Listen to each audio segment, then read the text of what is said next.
ಸಂಜೆಯ ಸಂದರ್ಭದಲ್ಲಿ ಇವತ್ತೇನು ಸಾಕಷ್ಟು ಕಾಮಗಾರಿಗಳ ಉದ್ಘಾಟನೆ, ಕೆಲವು ಶಂಕುಸ್ಥಾಪನೆ ಇವತ್ತು ನಮ್ಮ ಬಂಡರಹಳ್ಳಿಯಲ್ಲಿ, ಕೆಂಚನಹಳ್ಳಿ, ನಮ್ಮ ಕಾಮನೂರು, ಮಾರನಹಳ್ಳಿ, ಸಿದ್ದನಹಳ್ಳಿ ಎಲ್ಲ ಗ್ರಾಮಕ್ಕೂ ಭೇಟಿ ಮಾಡಿ ಕೆಲವು ಕಾಮಗಾರಿಗಳ ಉದ್ಘಾಟನೆ ಮಾಡಿದ್ದೀನಿ. ತುಂಬ ಸಂತೋಷ ಆಗ್ತಾಯಿದೆ. ಈ ಒಂದು ಸಂಜೆ ಟೈಮಲ್ಲಿ ಎಲ್ಲರೂ ಬಂದು ಮೀಟ್ ಮಾಡೋದು ತುಂಬ ಸಂತೋಷ ಆಗ್ತಾಯಿದೆ. ಬಹುಶಃ ಏನಾದರೂ ಡೇ ಟೈಮಲ್ಲಿ ಬಂದಿಲ್ಲ, ಹಳ್ಳಿ ಕಡೆ ಕೆಲಸಕ್ಕೆಲ್ಲ ಹೊರಟೋಗ್ತಾಯಿದ್ರು, ಸಾಯಂಕಾಲ ಬಂದು ಮೀಟ್ ಮಾಡಿ ಎಲ್ಲರೂ ಬಂದು ಅಕ್ಕ ತಂಗಿರು ಎಲ್ಲರೂ ಕಾಣಿಸ್ತಾ ಇದ್ದಾರೆ, ಆರ್ಥಿಕ ಮುಖಾಂತರವಾಗಿ ಬರ್ಮಾಡ್ಕೊತವ್ರೆ. ತುಂಬ ಸಂತೋಷ ಆಗ್ತಾಯಿದೆ. ಇನ್ನೂ ಸಾಕಷ್ಟು ವರ್ಕ್ಗಳು ಪೆಂಡಿಂಗ್ ಇದ್ದಾವೆ. ಬಹುಶಃ ನಾಳೆಯಿಂದನೇ, ನಾಳೆ ಒಂದು ದಿವಸ ಬಿಟ್ಟು ನಾಳಿದ್ದ ನಾಳೆ ಆನಂದ್ ರೆಡ್ಡಿ ಅವ್ರ ಬರ್ಡೇ ಇರೋದ್ರಿಂದ ನಾವೆಲ್ಲ ಭಾಗವಹಿಸ್ತಾ ಇದ್ವಿ. ನಾಳಿದ್ದರಿಂದ ಇನ್ನೂ ಒಂದು 6 ಡೈಲಿ ಒಂದು 5-4 ಪ್ರೋಗ್ರಾಮ್ಗಳು ಹಾಕ್ಕೊಂಡು ಹೋಗ್ತಾ ಇದ್ವಿ. ಎಷ್ಟು ಸಾಧ್ಯ ಆಗುತ್ತೋ ಅಷ್ಟು ಅಭಿವೃದ್ಧಿ ಕೆಲಸ ಮಾಡಲಿಕ್ಕೆ ಪ್ರಯತ್ನವನ್ನು ಮಾಡ್ತೀನಿ ಅಂತ ನಿಮಗೆ ಭರವಸೆ ಕೊಡ್ತೀನಿ. ಬೆಳಗ್ಗೆಯಿಂದ ಕೂಡ ಮಾಧ್ಯಮಿಕರು ಎಲ್ಲ ನಾಯಕರು ನನ್ನ ಜೊತೆ ಸೇರಿ ಎಲ್ಲ ಕಾರ್ಯಕ್ರಮಕ್ಕೆ ಭಾಗವಹಿಸಿದಿರಿ. ನಿಮಗೂ ಕೂಡ ಔಟ್ ಆಫ್ ತೆಗೆಸೋಕ್ಕೆ ಇಷ್ಟಪಡ್ತೀನಿ. ನಮಗೆಲ್ಲ ಗೊತ್ತಿದ್ದಂಗೆ ನಮ್ಮ ತಾಲೂಕಿಗೆ ಒಂದು ಶುಭ ಸುದ್ದಿ ನೆನ್ನೆ ಕುಮಾರಣ್ಣವ್ರು ಕೊಟ್ಟಿದ್ದಾರೆ. ಇವತ್ತು ಅವ್ರಿಗೆ ಇನ್ನೊಂದು ಭರವಸೆ ಕೂಡ ಕೊಟ್ಟಿದ್ದಾರೆ. ಸೊ ಮುಂದಿನ 28ಕ್ಕೆ ವಿಧಾನ ಪರಿಷತ್ ಸದಸ್ಯನಾಗಿ ಮಾಡ್ತೀನಿ ಅಂತ ಮಾತು ಕೊಟ್ಟಿದ್ದಾರೆ. ಎಲ್ಲರ ಮುಂದೆ ನಾಳೆ ಹೇಳೋದು ಅಂದ್ಕೊಂಡೆ, ಹೇಳ್ತಾ ಇದ್ದೀನಿ. ನಿಮ್ಮ ಘನತೆ ಗೌರವ ತಕ್ಕಂಗೆ ಘನತೆ ಗೌರವ ತಕ್ಕಂಗೆ ನಿಮಗೆ ಮರ್ಯಾದೆ ಕೊಡ್ತಕ್ಕಂಥ ಜವಾಬ್ದಾರಿ ನಮ್ಮ ಪಕ್ಷ ನಿರ್ವರ್ತೀವಂತ ಆನಂದ್ ರೆಡ್ಡಿ ಅವರಿಗೆ ಮೊನ್ನೆ ಕುಮಾರಣ್ಣ ಮಾತು ಕೊಟ್ಟವು ನಿನ್ನೆ.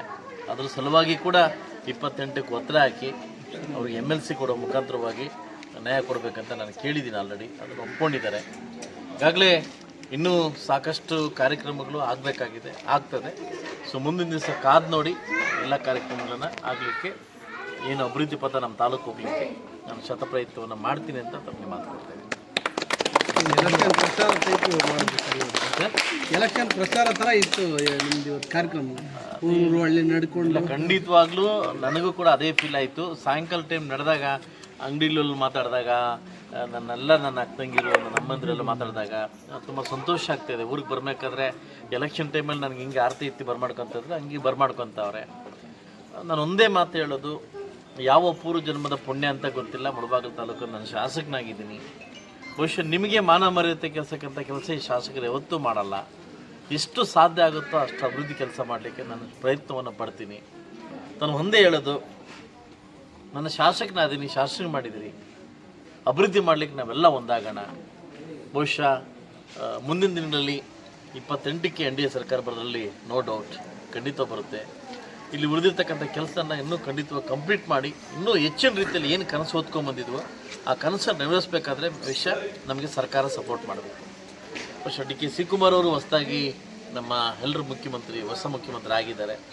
ಸಾಕಷ್ಟು ಕನಸಿಟ್ಕೊಂಡು ಸಾಕಷ್ಟು ತಾಳ್ಮೆಗೆ ಮತ್ತೊಂದು ಹೆಸರೇ DK ಶಿವ. ಯಾಕಂದರೆ ಸಾಕಷ್ಟು ವಿಧಾನಗಳಲ್ಲಿ ಸನ್ನಿವೇಶನ ನೋಡಿದ್ದೀವಿ. ಪಾಪ ಯಾವ ಥರ ಆಯ್ತು ಅವ್ರಿಗೆ, ಹಿಂಗಾಯ್ತು ಅಂತ. ಇದಕ್ಕೆಲ್ಲ ಒಂದೇ ಏನು ಗೊತ್ತಾ, ತಾಳ್ಮೆ. ನಾವು ಎಷ್ಟು ತಾಳ್ಮೆಯಿಂದ ಇರ್ತೀವೋ ಅಷ್ಟು ದಡ ಸೇರಲಿಕ್ಕೆ ನಾವು ಮತ್ತೊಂದು ಎಕ್ಸಾಂಪಲ್ ನಮ್ಮ CM ಆಗಿದ್ದಾರೆ. ನೆನ್ನೆ ನಮ್ಮ ಪಕ್ಷದವರೆಲ್ಲ ಹೋಗಿದ್ದಾರೆ. ನಾನು ನೆನ್ನೆ ನಮ್ಮ ಕುಮಾರ್ ಜೊತೆ ಇರೋದ್ರಿಂದ ಹೋಗೋಕ್ಕಾಗಲಿಲ್ಲ. ಅದು ನಾಳೆ ಅಥವಾ ನಾಳಿದ್ದು ನಾನು ಕೂಡ ಭೇಟಿ ಆಗ್ತಿದ್ದೀನಿ. ನನ್ನ ತಾಲೂಕು ಅಭಿವೃದ್ಧಿಗೆ ಅನುದಾನವನ್ನು ಕೇಳ್ತೀನಿ, ಅವ್ರು ಕೊಡ್ತೀವಿ ಅಂತ ಭರವಸೆ ಕೊಟ್ಟಿದ್ದಾರೆ. ಅಭಿವೃದ್ಧಿ ಮಾಡಲಿಕ್ಕೆ ನಾನು ಹೊಡ್ತೀನಿ. ಮಾಲೂರು ಶಾಸಕರು ಅದೇನು ಸವಾಲು ಹಾಕಿದ್ರಲ್ಲ ಸರ್, ಕೋಲಾರಲ್ಲಿ ಮಾತಾಡಿದ್ದೀರಾ, ಆದರೂ ಮುಳಬಾಗಲಲ್ಲಿ ಉತ್ತರ ಕೊಟ್ಟರೆ ಚೆನ್ನಾಗಿರುತ್ತೆ. ಯಾಕಂದರೆ ಮುಳಬಾಗಿಲಲ್ಲಿ ನೆಕ್ಸ್ಟ್ ನೀವು ಕ್ಯಾಂಡಿಡೇಟ್ ಅಲ್ಲ ಅನ್ನೋ ಲೆಕ್ಕದಲ್ಲಿ ಎಲ್ಲಾದರೂ ಗೆಲ್ಲಿ ಅಂತ ಹೇಳೋರು. ಅವರು ಮುಳಬಾಗಲಲ್ಲಿ ನಿಂತು ಗೆಲ್ಲಿ ಅಂತ ಹೇಳಿಲ್ಲ, ಅವರು ಜಿಲ್ಲೆಯಲ್ಲಿ ಎಲ್ಲಾದರೂ ನಿಂತು ಗೆಲ್ಲಿ ಅಂತಿದ್ದಾರೆ. ಅದಕ್ಕೆ ನೀವು ಇಲ್ಲಿ ನಿಂತೀರಾ ಅಂತ. ನಾನು ಚಿಕ್ಕ ಮಗುವಾಗಿಂದನೂ ಒಂದು ನನಗಿಷ್ಟ ಏನಂದರೆ ಚಾಲೆಂಜ್ ಸ್ವೀಕಾರ ಮಾಡೋದು ತುಂಬ ಇಷ್ಟ ನನಗೆ. ಇವತ್ತು ಸ್ವೀಕಾರ ಮಾಡಿದ್ದೀನಿ. ನಾನು ಹೇಳಿದ್ದು ಮಾನ್ಯ ಒಂದು ಗುಮಾನಿ ಇದೆ, ಒಂದು ಮಾಹಿತಿ ಇದೆ ಅಂತ ಹೇಳಿದ್ದು. ನಾನು ಪ್ರತಿಕ್ರಿಯೆ ಅಲ್ಲ, ಮಾಹಿತಿಗೂ ಪ್ರತಿಗೂ ತುಂಬ ವ್ಯತ್ಯಾಸ ಇದೆ. ಒಂದು ಮಾಹಿತಿ ಇದೆ, 2018ನಲ್ಲಿ ಕುಮಾರಣ್ಣ ಏನು ಕಾಟ ಕೊಟ್ಟು ಪದವಿಯಿಂದ ಇಳಿಸಿದ್ರು, ಬಹುಶಃ ಅದೇ ರೀತಿ DKCಗೆ ಆಗುತ್ತೆ ಅನ್ನೋ ಒಂದು ಮಾಹಿತಿ ಇದೆ ಅಂತ ಹೇಳಿದ್ದು. ಅದಕ್ಕೆ ಅವರು ಆರ್ಭಟ ಮಾಡಿ, ಏನು ಆರ್ಭಟದಿಂದ ಮೃದು ಮಂಜು ಫಸ್ಟ್ ಟೈಮ್ ಗೆದ್ದಿರೋ ಮೊನ್ನೆ ನಂಜೇಗೌಡರಣ್ಣವರೇ, ನೀವು 18 ನನ್ನ ಜೊತೆ ಬಂದವರು, ನೀವೇನು ಬ್ರಹ್ಮಲೋಕದಿಂದ ಇಳಿಗೆ ಬಂದಿಲ್ಲ, ನೀವು ಕೂಡ ನನ್ನ ಜೊತೆ 18 ಬಂದು 75,000 ಓಟ್ ತಗೊಂಡು 23ಕ್ಕೆ 50,000 ಇಳಿದಿದ್ದೀರಿ. ನಾನು 67,000 ಮತ ತಗೊಂಡು 97,000ಕ್ಕೆ ಹೋಗಿದ್ದೀನಿ. ಯಾರ ಕ್ಷೇತ್ರನ ಯಾರು ಭದ್ರಪಡಿಸ್ಕೊಬೇಕು, ಯಾರ ಕ್ಷೇತ್ರನ ಯಾರು ಮತದಾರ ಭದ್ರಪಡಿಸ್ಕೊಬೇಕು ಅನ್ನೋದನ್ನು ಬಹುಶಃ ನಿಮ್ಮ ಕ್ರಮಸಂಖ್ಯೆ ಆಧಾರ ನಿಮ್ಮ ಏನು ಅದು ತೆಗೆದು ನೋಡ್ರೆ ಗೊತ್ತಾಗ್ತದೆ. ಸೊ ಅದರಿಂದ ಲೀಡ್ ತೆಗೆದು ನೋಡ್ರೆ ಗೊತ್ತಾಗುತ್ತೆ. ಬಹುಶಃ ಎಲ್ಲೋ ನಿಮಗೆ ಗುಮಾನಿ ಎದ್ದಿರಬೇಕು, ನನಗೆ ಗೊತ್ತಿಲ್ಲ ಏನಂತ, ನನಗೆ ಗೊತ್ತಿಲ್ಲ, ಮಾಹಿತಿ ಇಲ್ಲ, ನಾನು ಮಾತಾಡೋದು ಗೊತ್ತಿಲ್ಲ. ಸೊ ಯಾರನ್ನೋ ಮೆಸ್ಸಕ್ಕೆ ನೀವು ಮಾತಾಡಿದ್ದೀರಿ, ನಂಗೆ ಗೊತ್ತಾಯಿತು. ನಿಮ್ಮನ್ನ ಮೆಸ್ಸಿಕ್ಕೆ ಇನ್ನೊಬ್ಬರು ಅವ್ರ ಮೆಸ್ಸಿಗೆ ನೀವು ಮಾತಾಡಿರ್ಬೋದು, ನನಗೆ ಗೊತ್ತಿಲ್ಲ. ಆದರೆ ನಾನು ಪ್ರಜಾಪ್ರಭುತ್ವ ಶಾಸಕನಾಗಿದ್ದೀನಿ. ಡಾಕ್ಟರ್ ಬಾಬಾ ಸಾಹೇಬ್ ಅಂಬೇಡ್ಕರ್ ಕೊಟ್ಟಿರ್ತಕ್ಕಂಥ, ನಮ್ಮ ಅಂಬೇಡ್ಕರ್ ಸಾಹೇಬ್ ಕೊಟ್ಟಿರ್ತಕ್ಕಂಥ ಸಂವಿಧಾನದಲ್ಲಿ ಅಡಿಯಲ್ಲಿ ನಾನು ಕೂಡ ಶಾಸಕನಾಗಿದ್ದೀನಿ. ನಿಮ್ಮ ಪ್ರಕಾರವಾಗಿ ನಿಮ್ಮ ಸಂವಿಧಾನ ಬರ್ದಿದ್ದು ಗೊತ್ತಿಲ್ಲ, ಇದು ರಂಜೇಗೌಡರ ಸಂವಿಧಾನ ಗೊತ್ತಿಲ್ಲ. ಆ ಸಂವಿಧಾನದ ಪ್ರತಿಯೊಬ್ಬ ಶಾಸಕರು ಕೂಡ ಮಾತಾಡ್ತಕ್ಕಂಥ ಹಕ್ಕಿದೆ. ಅದೇ ಹಕ್ಕಲ್ಲಿ ನಾನು ಮಾತಾಡಿದ್ದೀನಿ. ನಾನು ವಿರೋಧ ಪಕ್ಷದಲ್ಲಿ ಇದ್ದೀನಿ, ನೀವು ಆಳದ ಪಕ್ಷದಿರಿ. ನಾನು ಕೇಳೋ ಧರ್ಮ, ನೀವು ಅದಕ್ಕೆ ಉತ್ತರ ಕೊಡೋ ಧರ್ಮ. ಅದರಿಂದ ನೀವು ಟೀಕೆ ಮಾಡಿ ಗೆದ್ದು ಬರ್ತೀಯೋ ಏನು ಗೆದ್ಬಿಡ್ತೀಯಾ ಅನ್ನೋದು 28ಕ್ಕೆ ನಾನು ಗೆದ್ದು ಬರ್ತೀನಿ. ಗೆದ್ದಿಲ್ಲ ಅಂದರೆ ನಿಮ್ಮ ಕ್ರಷರ್ ನಾನು 8 ದಿವಸ ಕೆಲಸ ಮಾಡ್ತೀನಿ. ನೀವು ಗೆದ್ದಿಲ್ಲ ಅಂದರೆ ಸವಾಲು ಹಾಕ್ತೀರಿ. ಅದರಿಂದ ನಾನು ಚಿಕ್ಕವನು, ನಿಮ್ಮ ಅಣ್ಣ ತಮ್ಮ ಇದ್ದಂಗೆ, ನಿಮ್ಮ ತಮ್ಮ ಇದ್ದಂಗೆ. ನಾನು ತಪ್ಪು ಮಾಡೋ ಕರೆದು ಬುದ್ಧಿ ಹೇಳು. ಅದರಿಂದ ಸವಾಲು ಹಾಕೋದು ಇದು ನಿಮಗೆ ಶೋಭೆ ತರ್ತಕ್ಕಂಥ ವಿಷಯ ಅಲ್ಲ ಅಂತ ನಾನೆಲ್ಲ ಜನರ ಮುಂದೆ ಹೇಳೋಕ್ಕೆ ಇಷ್ಟಪಡ್ತೀನಿ. ನಮ್ಮಲ್ಲಿ ಏನೋ ಆಗ್ಬಿಟ್ಟಿದೆ, ಲೀಡ್ರ್ ಸರಿಪಡಿಸ್ಕೋ. ಅದೇ ಲೀಡ್ರನ್ನ ನೀನು ಸೋಲಿಸ್ಬೇಕಂತ ಪಣ ತೊಟ್ಟ ಜ್ಞಾಪಕ ಇರಲಿ ನಿಮಗೆ. ಇದೇ ಕೋಮೂಲ್ ಎಲೆಕ್ಷನಲ್ಲಿ ನನ್ನ ಲೀಡ್ರನ್ನ, ನಾನು ಹೊತ್ಕೊಂಡು ಹೋದ್ರ ಲೀಡ್ರನ್ನ, ಆಯ್ತಾ, ನಾನು ಬೆಳೆಸೋ ಲೀಡ್ರನ್ನ ನೀನು ಪಣ ತೊಟ್ಟು ಸೋಲ್ಸೋಕೆ ಹೋಗುವಂತ ಈಗ ಆಯ್ತು. ಈಗೆಲ್ಲಿ ನಮ್ಮ ಬಂದ್ಬಿಡ್ತೀವಿ ನಿಮಗೆ ಈಗ ಹೆಂಗೆ ಬಂದ್ಬಿಡ್ತೀವಿ ನಿಮಗೆ? ಇದೇ ನಾಯಕರನ್ನ ನೀವು ಸೋಲ್ಸ್ಬೇಕಂತ ಹೊರಟೋರು, ನೀವು ನಾನು ಗೆಲ್ಸ್ಬೇಕಂತ ಹೊರಟು. ನಾನು ಗೆಲ್ಸ್ಕೊಂಬಂದೆ, ನಿಮ್ಮ ಕೆಲಸ ಸೋಲ್ಸೋಕ್ಕಾಗಲಿಲ್ಲ.